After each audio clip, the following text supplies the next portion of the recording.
ಗುಂಡ್ಲುಪೇಟೆ ವಿಧಾನಸಭಾ ಕ್ಷೇತ್ರದಲ್ಲಿ ಗಲಾಟೆ ನಡೆದಿದೆ. ಬಿಜೆಪಿ ಮತ್ತು ಕಾಂಗ್ರೆಸ್ ಕಾರ್ಯಕರ್ತರ ನಡುವೆ ಕೈ ಮಿಲಾಯಿಸುವ ಹಂತಕ್ಕೆ ತಲುಪಿದೆ. ಇದು ಗುಂಡ್ಲುಪೇಟೆ ವಿಧಾನಸಭಾ ಕ್ಷೇತ್ರದ ಬೇಗೂರು ಗ್ರಾಮದಲ್ಲಿ ಮತದಾನದ ವೇಳೆ ನಡೆದಿರುವಂತಹ ಗಲಾಟೆ. ಕಮಲ ಕಾರ್ಯಕರ್ತರ ನಡುವೆ ಗಲಾಟೆ ನಡೆದಿರೋದು. ಮತಗಟ್ಟೆ ಬಳಿ ನಿಂತುಕೊಳ್ಳುವಂತಹ ವಿಚಾರಕ್ಕೆ ಗಲಾಟೆ ನಡೆದಿದೆ. ಬಳಿಕ ಪರಸ್ಪರ ಕೈ ಮಿಲಾಯಿಸುವಂತಹ ಹಂತಕ್ಕೆ ತಲುಪಿದೆ. ಇದೀಗ ಸ್ಥಳದಲ್ಲಿ ಬಿಗುವಿನ ವಾತಾವರಣ ನಿರ್ಮಾಣವಾಗಿದೆ.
ಇದಕ್ಕೆ ಸಂಬಂಧಪಟ್ಟಂತೆ ಮತ್ತಷ್ಟು ಮಾಹಿತಿಯನ್ನು ಪಡ್ಕೊಳ್ತೀನಿ. ನನ್ನ ಸಹೋದ್ಯೋಗಿ ರವೀಶ್ ಈಗ ನನ್ನೊಂದಿಗೆ ದೂರವಾಣಿ ಸಂಪರ್ಕದಲ್ಲಿದ್ದಾರೆ. ರವೀಶ್, ಕೇವಲ ಅಲ್ಲಿ ಜಾಗಕ್ಕೋಸ್ಕರ ಈ ರೀತಿಗೆ ಗಲಾಟೆ ಆರಂಭವಾಯ್ತಾ ಅಥವಾ ಬೇರೆ ಇನ್ನಾದ್ರೂ ಕಾರಣ ಇದೆಯಾ ರವೀಶ್?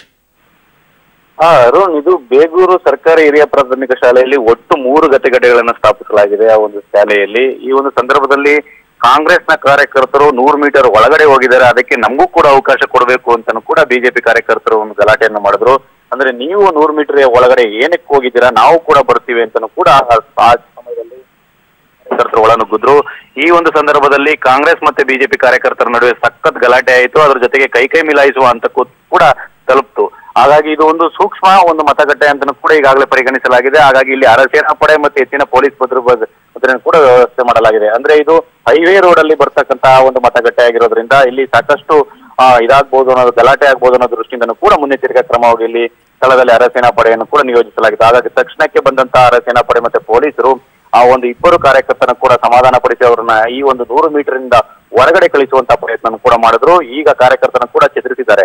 ಹಾಗಾಗಿ ಸ್ಥಳದಲ್ಲಿ ಇನ್ನೂ ಕೂಡ ಬಿಗುವಿನ ವಾತಾವರಣ ನಿರ್ಮಾಣವಾಗಿದ್ದು 2 ಕಡೆಯ ಕಾರ್ಯಕರ್ತರು ಕೂಡ ಒಬ್ಬರ ಮೇಲೆ ಒಬ್ಬರು ಒಂದು ರೀತಿಯಲ್ಲಿ ಮಾತಿನ ಚಕಮಕಿ ಮತ್ತೆ ಗಲಾಟೆಯನ್ನು ಕೂಡ ನಡೆಸಿದ್ರು. ಈಗ ಸದ್ಯಕ್ಕೆ ಪರಿಸ್ಥಿತಿ ಶಾಂತವಾಗಿದೆ. ಓಕೆ ರವೀಶ್, ನಿಮ್ಮೆಲ್ಲ ಮಾಹಿತಿಗೆ ಧನ್ಯವಾದಗಳು.